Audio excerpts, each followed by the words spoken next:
So we're going to be talking about designing across cultures. Ooh, I'm so sorry. Actually, just joking. Uh, Technology designed by human, and we are human, right? Make mistake is normal, because to error is human. And normally, we don't get excited when we see a technology failure or we see an error page. However, there is this error page or failed page every single time when social media, Twitter, goes down. I actually designed the artwork. This is back in 2006 or 7. Twitter was using it during 2008 to 2013. But what's really interesting for me as the person who came up with the artwork, originally it's called Lifting a Dreamer because whales don't fly, is to see users from around the world started to get inspired and created their own versions of what it means to them of lifting a dreamer. Or people also came up with names calling it the Twitter fail whale, because every single time when Twitter fails, people see it. This is actually from Denmark. It's a design from the actual Lego designer. This is in Singapore as a public announcement from the government. And also cakes around the world. And why do we only stop in cakes? We also have a fail whale pale ale beer label contest. This is very appropriate when it's in Australia. We also have the fail whale martini. This is in New York. When I first came over 10 years ago, I had 7. I was smashed. And also, it has a lot of fashion trends as well. This is from like fashion around the world. And to my surprise, there's also someone loved it so much in Florida and tattooed it on the leg.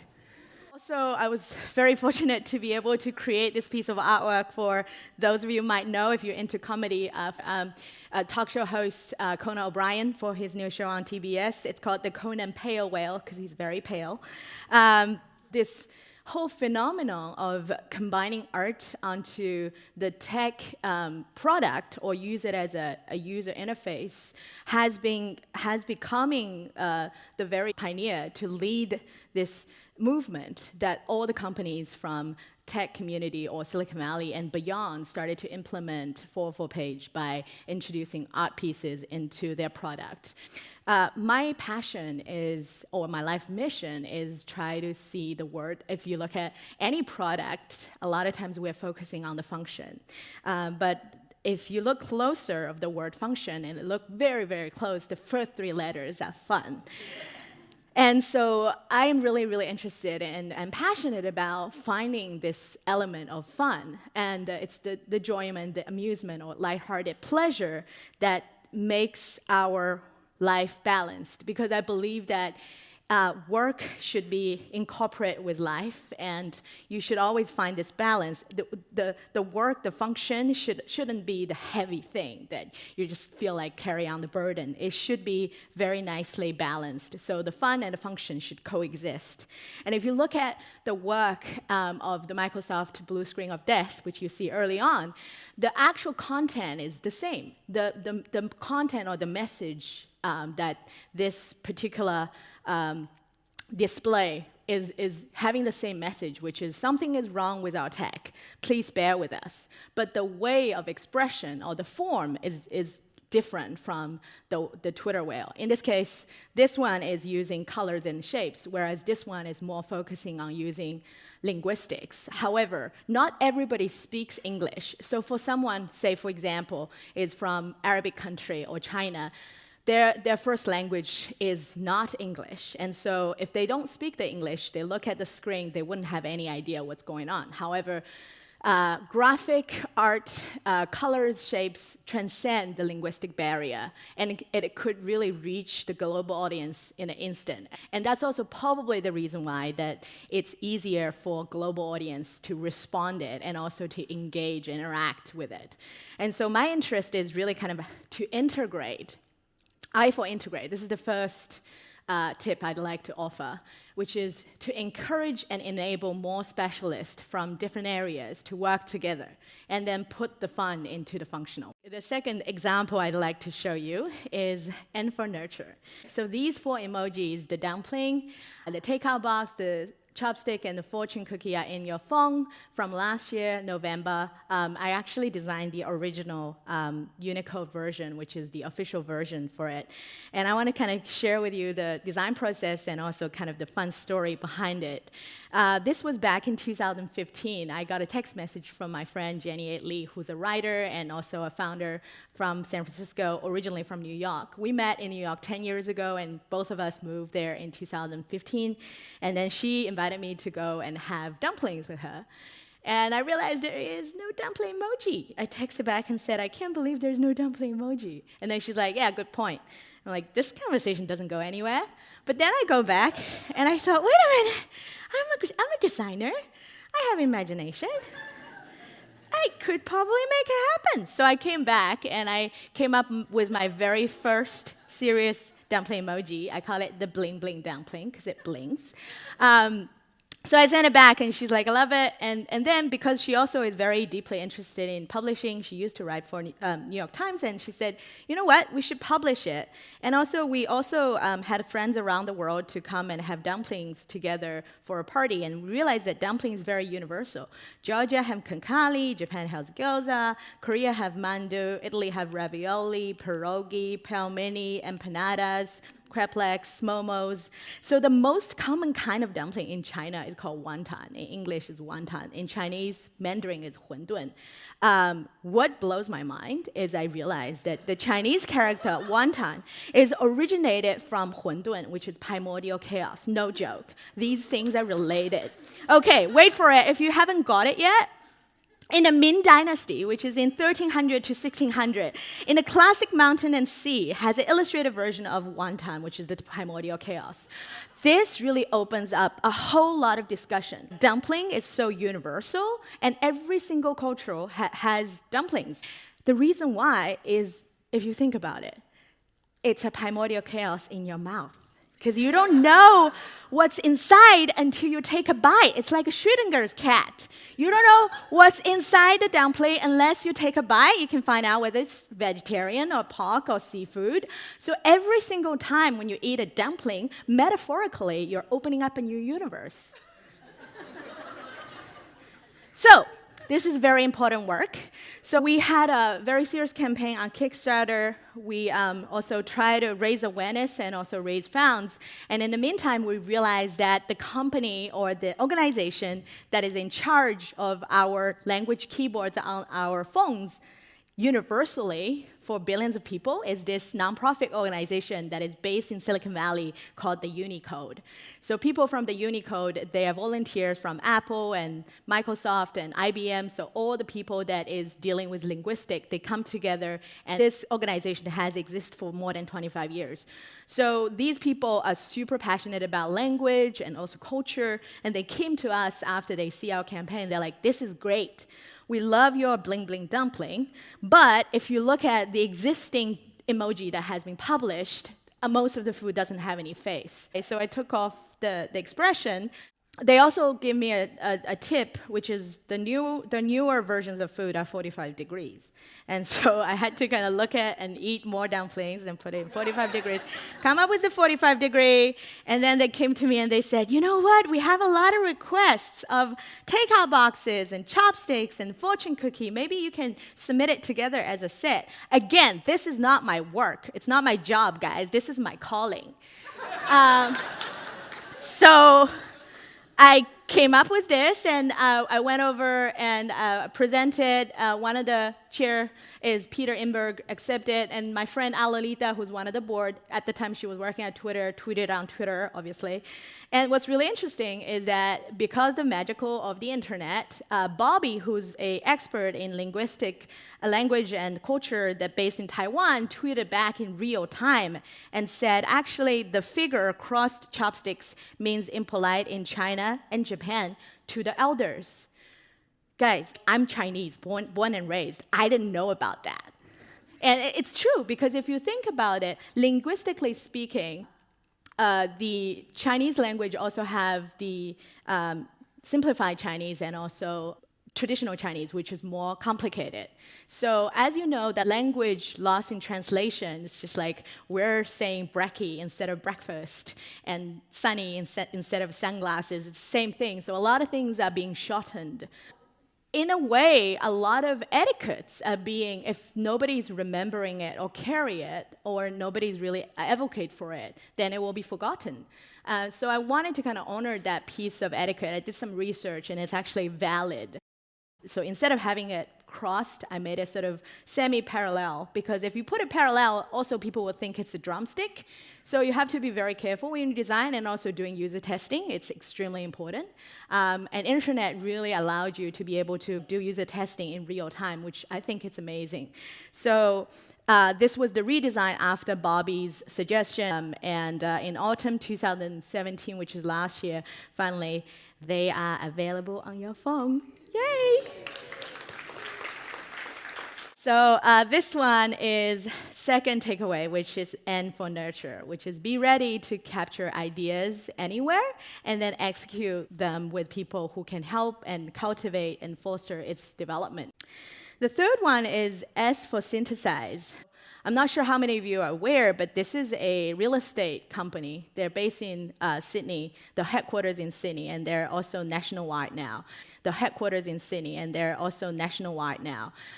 When the CEO came to me, this is their original logo. I didn't design that, and he said, well, our name is Home 789 because 7 symbolizes for rise, 8 symbolizes for development, and 9 symbolizes for sustainability according to Chinese. He's Australian Chinese, so he always wanted to figure out a way to combine the Chinese characters into the brand. But it's very challenging because if you look at the original Chinese character with the English character of home, they look completely different. It's very hard to integrate them together. If you just look at these two characters, there's nothing really kind of in common. And so then I kind of trace it back to the origin of the Chinese character, because it's coming from the oracle all the way down to the modern character, because it's a pictorial language. What's really interesting is if you look at the second one, that's more pictorial representative, it's actually a little pig inside a roof. So basically, according to our ancestor, if you have a roof over on top of a pig, you have a home. So that notion gave me a lot of assurance, and also it gave me some inspiration of how can I actually make the 789 into the form of this animal, which is a pig in this case. So this is my first draft, which is combine the 789 interlocked into the character of pig, and then put it underneath the roof, which is the very first version. And I sent it to the CEO. He looked at it, he's like, oh, I like it. But I would love to have my advisor to give you some tips. And I said, is your advisor a designer? What is the background of your advisor? He's like, oh, my advisor is a feng shui master. And firstly, I was like, oh, this is really interesting. And I have no idea how the feng shui master is going to give me design feedbacks. But I kind of hushed my critical mind. I said, look, if he is a feng shui master and he has been in business for the last 30 years, he must have something really interesting and different to say. So why don't you keep an open mind and then see what the feng shui master will have to offer? And so I had a call with the feng shui master, and I think he was in China at the time. I was here in Sydney, and he said, look, I really like the design, but in feng shui, we like things that is organic and not too sharp. We don't like sharp corners. So I would suggest you to get rid of the sharp corners. And also, I would suggest you to link things that is separate from each other. So if you look at the number 8, and also the little 2 strokes on the side, maybe there's a way you can integrate it with the 8. And also, if you look at the red area, which is the sharp corners, is there any way you can find out a solution that you can make it more rounded and more organic? So I said, okay, well, I'll do my best. I'll see what I can do. So I did the second version, which is making the 8 into almost like a ribbon kind of thing. So it's integrating with the 2 strokes. But the challenge is the very top, which is the top radical. This is a radical in Chinese. This is the rooftop, right? And it has a very distinctive look. This is in Wikipedia. You can actually see. This is one of the radical. They're like Tetris, like tetraminos.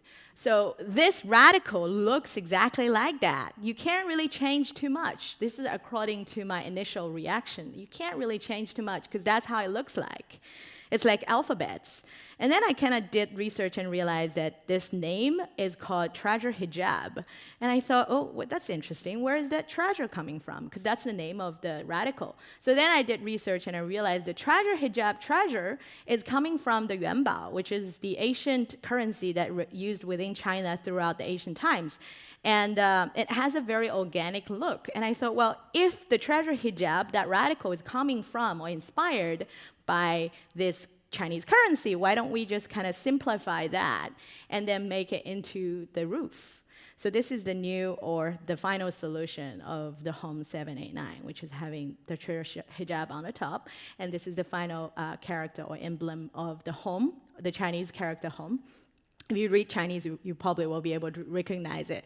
And this brand have been very consistently winning branding excellence awards in the last 3 years. And this is a very fun exercise, but also very useful exercise by doing a lot of research, trace it back to the history.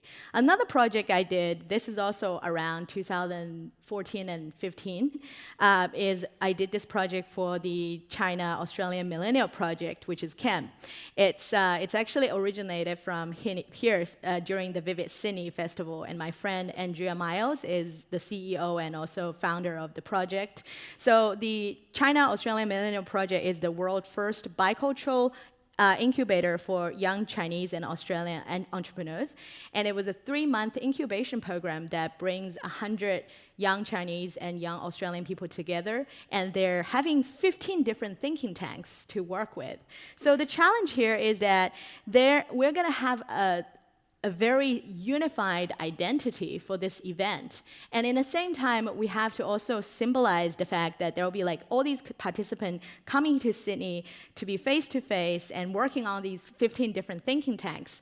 So here are all the challenges of this project. Number one, we're gonna have a unified design or visual identity branding for a bicultural incubator, which symbolized for growth. Number two, it needed to reflect the duality, in this case, Australian and Chinese. Number three, it also needed to reflect the multidisciplinary aspects of the project because it has 15 thinking tanks and it's still growing. So how do we do or came up with an idea that meets all the criteria? So when I got the project, I was very excited. And I came up with this solution, which is using tangrams. It is an ancient Chinese puzzle, and it's in English literally means the 7 board of skills. The beauty of this is that it's a mathematic game, and it contains or consists of 7 flat shapes. And when you put it together, it can create almost infinite possibilities. So this really gave me a lot of confidence to kind of exercise the idea of growth. And if you look at the idea of, and we have a very kind of in-depth conversation with the team, and they said, our program is like an incubator. It's like incubating butterflies in a way that you guys, the people who are participants, are like caterpillars. And then when we put them together in the incubator, like cocoons, and then in the end, they became the butterfly. So in a way, this whole process of growing can be represented from the tangrams. The other really beautiful thing about tangrams is that you can also use it to represent the duality, which is in this case the butterfly. And I'm using 2 colors to symbolize for the Australian and the Chinese. The other aspects of this is that because it is a little bit abstract to just show it. Some people get it, it's a butterfly, some people don't. But the fun thing here is that people, at the end of the day, it's 2 kinds of people or 2 culture or 2 country of the people meeting together. It's a meeting point. So the Chinese character of people, Ren, it looks like the little antenna of the butterfly. So when you put it together, it's people meeting, but it also kind of makes the closure of the butterfly so that people can recognize it as a butterfly. And this is the China-Australian Millennial Project logo. The other really fun thing here is that it also can be in all kinds of different combinations. So as you can see underneath it, it's all kinds of different incubation programs. This is how the two colors works in the town hall during the gala dinner, and also being used on different collaterals throughout for the event in the end. And this is how the butterfly looks like next to the city hall, on the website, etc. So this is the China-Australian Millennial project. So the takeaway I'd like to emphasize is S for synthesize. The way to synthesize is to combine a number of things, such as different ideas, styles, or systems into a coherent whole. The next project I'd like to introduce is P for personifying. This is also one of my favorite projects. Again, it's from here. It's from Australia.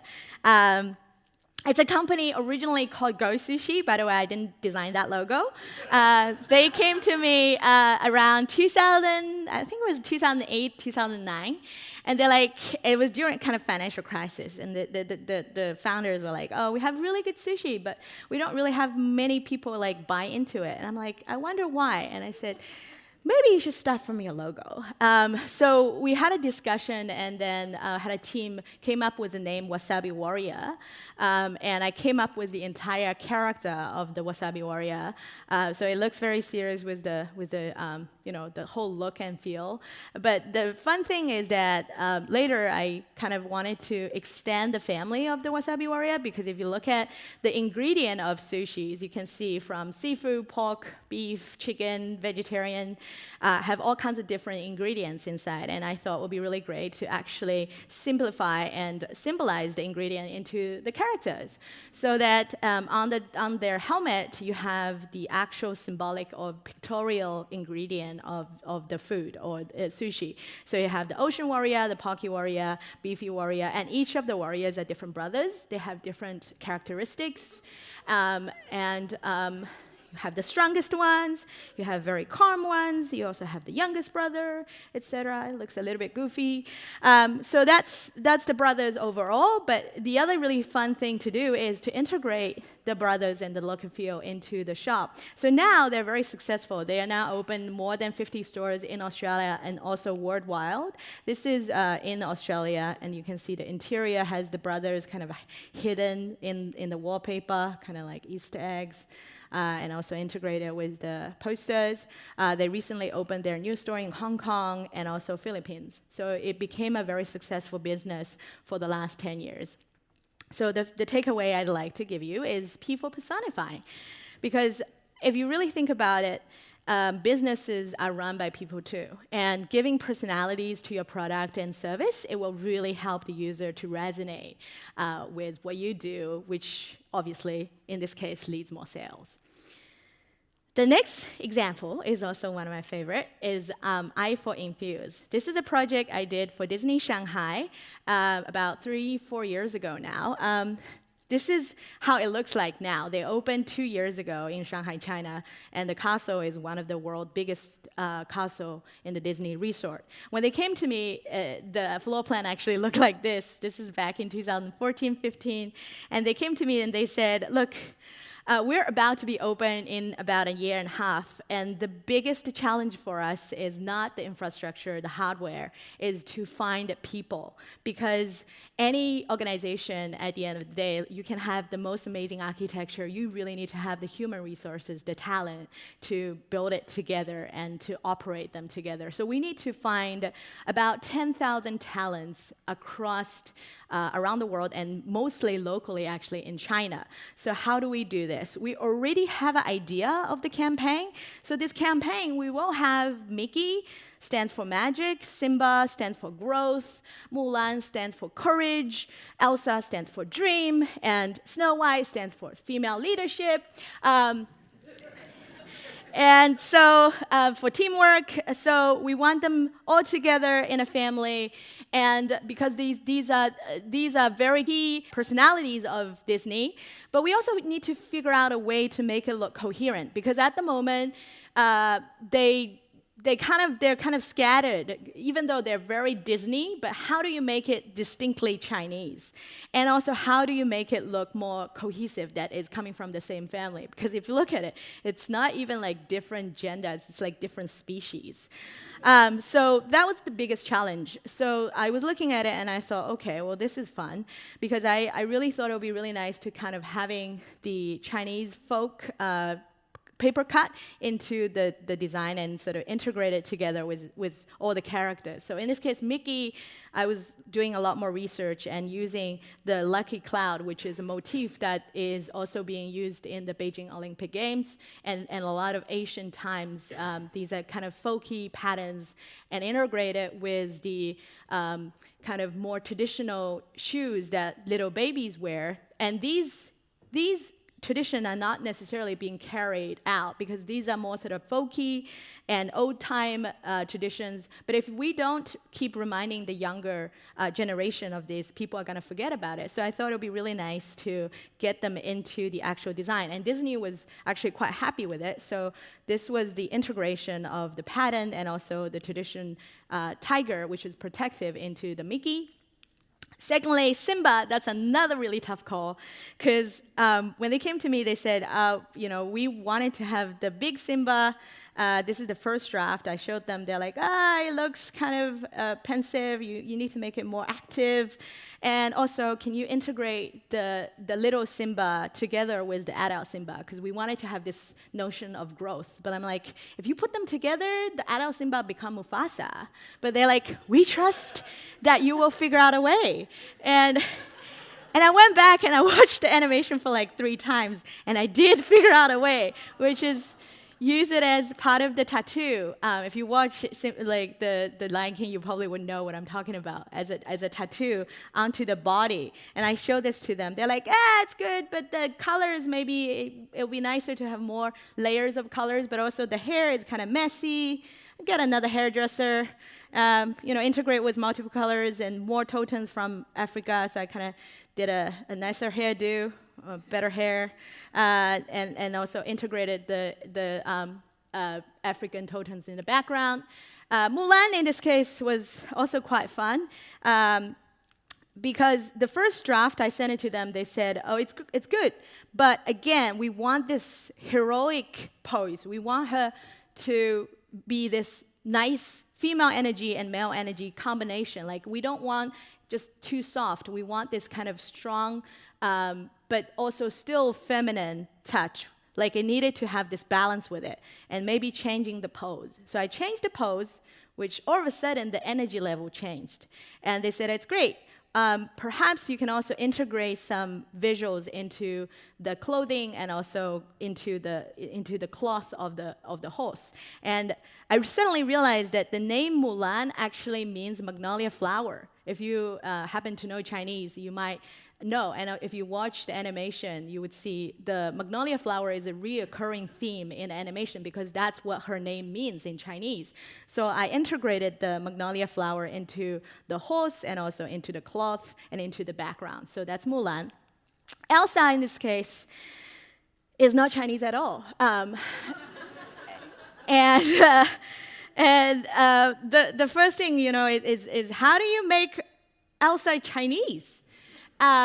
So first, I kind of needed to also come up with a power pose. So in this case, they approved this power pose. And the challenge here can be resolved by using paper cut style applying onto her hair. Because all of a sudden, it still remains that authentic look, but it adds the Chinese element by applying that visual style into her hair.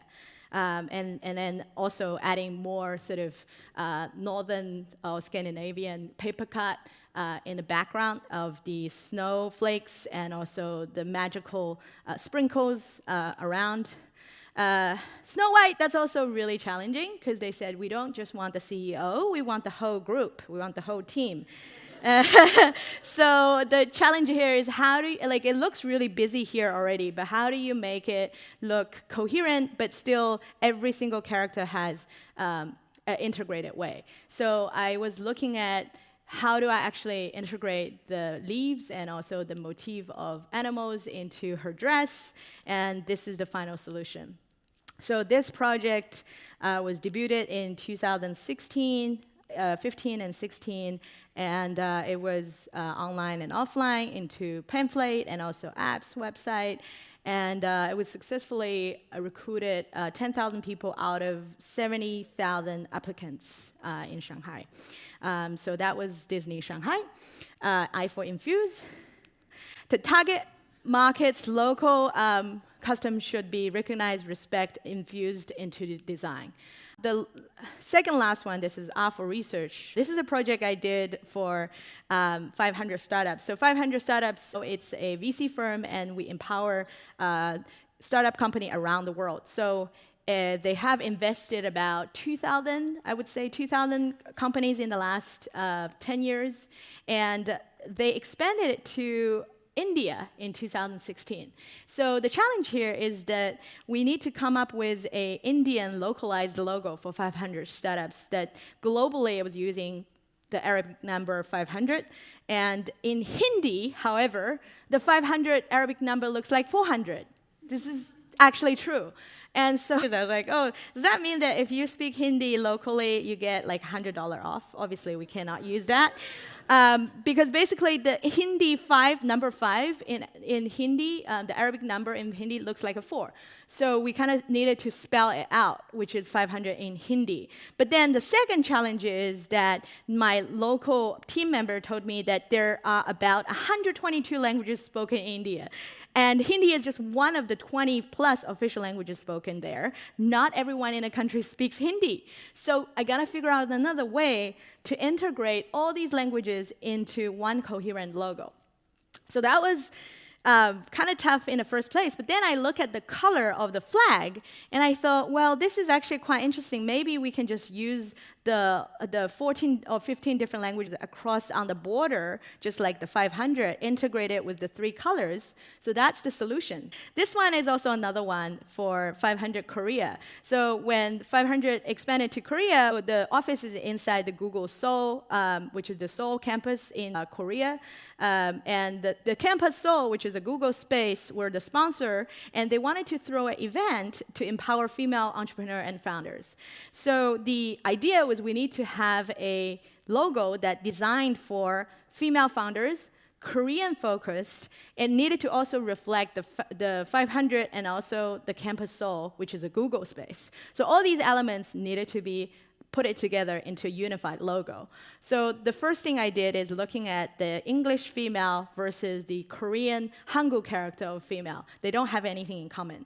Secondly, I look at 500 and the Korean Hangul of female. Actually, I realized that there's 2 circles that is the common element. Then I realized that I can actually put the common element together and use the Hangul character radicals as the tetraminos, put it together. So this is an integrated 500, but also you can have the Yosing, which is the female characters of the Hangul. And then reverse the color, putting the Google logo underneath it. This is the 500 Korean female event sponsored by Google.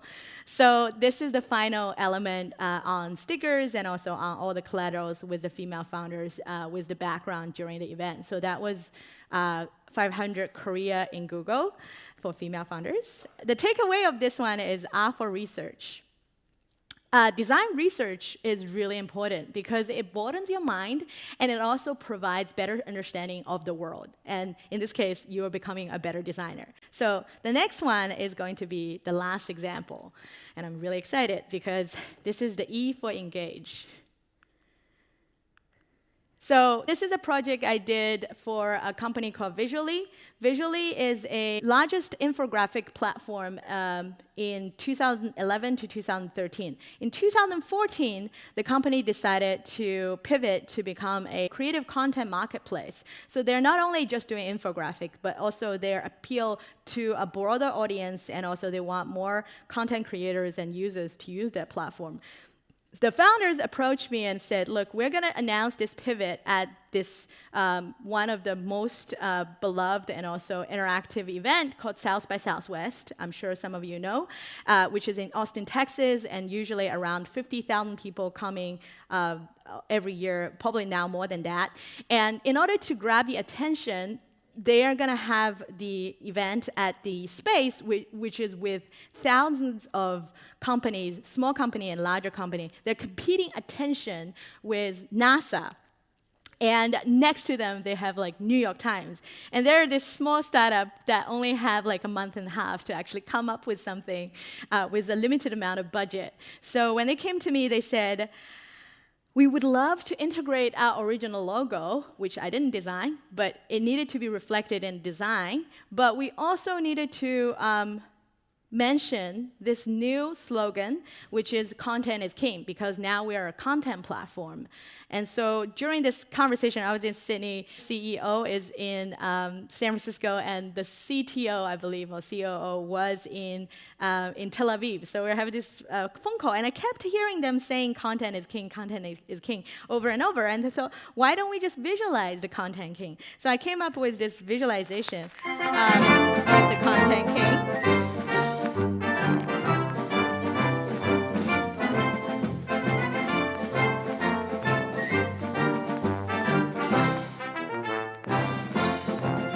So the problem has been solved here is that to have a content king that integrated with their slogan, which is content is king, but it also integrated with their original logo. In this case, you're not overtaking their logo, you're integrating with the original logo and using the color to reflect in the actual campaign. We use the content king as posters around in town in the Austin Convention Center, and we also created the visual aid photo booth props. So I made them into different props that people can carry. So this is the team with the props on day one. They also had some fun kind of doing some user testing. The beauty of this is that their booth actually has all these like a real-time photo booth that people could interact with these stickers. Mind you, this is before Snapchat. This is real-life OG stickers. And people actually had a lot of fun. Like, I was so taken away by the fact that people genuinely responded very well towards these real-life stickers. And they're also more willing to interact and engage with the team and know what they're actually working on and why is it a content king. And the team also had a lot of fun, and people are more willing to give you their information once they get to know you better. We also made stickers and bags. We made the bags twice as big as the official bag. That was a really nice hack, because everybody walking away with the bag. We also made the king onto the 6th Street, which is the music festival, and it temporarily became kind of a viral sensation. People started to really kind of tweet about it on the internet. Even some people take it in Nevada. Anyway, so this campaign was very successful and helped them to raise, I mean, it's a teamwork. It's not just a campaign, but they were able to raise $8 million, and they were successfully acquired the next year. So sometimes a very effective marketing campaign or creative campaign can really give a huge push with a startup company. Now, here's the takeaway. So, content is king was popularized by Bill Gates in 1996. Now, this quote has been around for 22 years, and I'd like to tell you or propose that now it's 2018. Engagement is the queen. If we put meaningful content and engaging form together, if we put tech and art together, this is where the innovation happens. This is where the magic happens.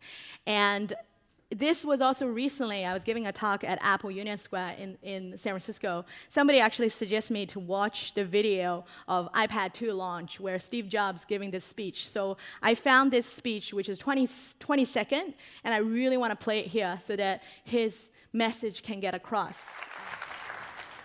So I've said this before. I thought it was worth repeating. It's in Apple's DNA that technology alone is not enough.